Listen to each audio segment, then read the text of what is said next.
They didn't just want to create a route to go from A to B. She wanted to create new memories of the Chicago River.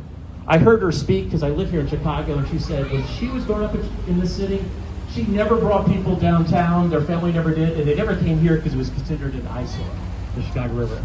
So how do you change it? Well, you change it by creating areas where you can get down to the river, create new memories. The kids can play next to the river. You clean the river. And we've been doing that since 1979 with the Friends of the Chicago River. There's over 70 identifiable fish species here.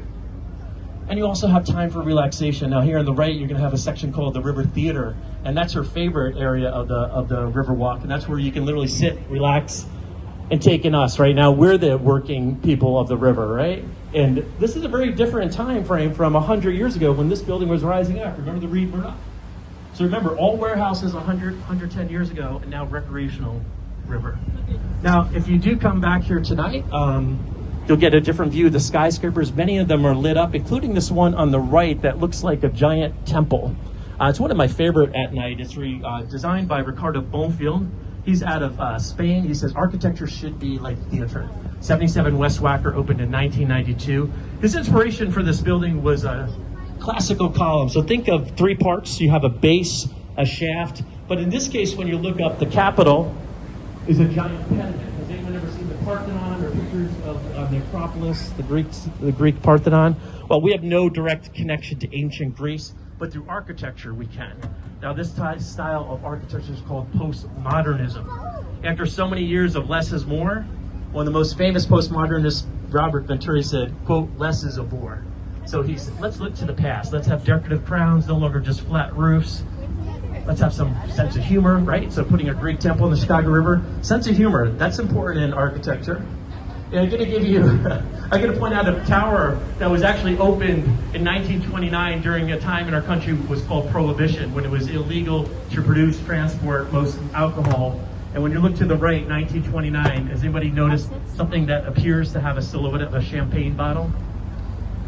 On the right, it has gold top, like gold foil, green terracotta. Terracotta means fire-baked earth in Italian, which is important for skyscrapers. This one's green, like the green glass, and of course that shape is quite iconic.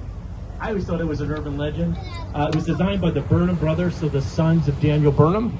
And Carbide and Carbon Company had made a fortune with the dry cell battery, right? So they were like, we need a distinctive skyscraper.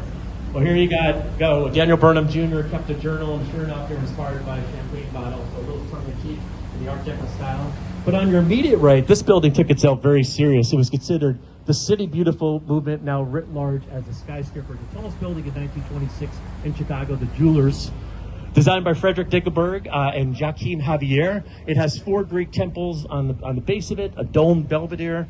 It even in Lower Wacker had its own elevator, and that's where you could take your car up, right?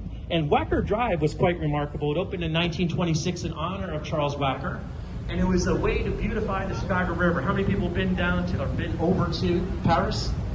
Right? So the Seine runs through Paris. So the idea with Wacker Drive, Upper Wacker is Parisian elements. It's called Beaux-Arts architecture. You see the obelisk, you see the architectural details. Well, Lower Wacker, that's where all the commercial activity is hidden from our eyes.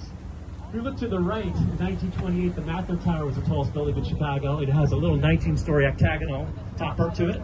Not a lot of rentable space, but Mather, who had made a fortune devising a humane way to transport livestock by rail, said to H.H. Riddle, I want the tallest building. That's what he got for a short while. Now, this is another moment in the tour. We're about halfway through, a little bit more. Are you guys enjoying it? Awesome. And you're staying cool. Stay hydrated. Feel free to walk around, take pictures, or go downstairs, get some water, whatever you need. But this is another moment of the tour, which is an urban heart of Chicago. This is where we began the tour.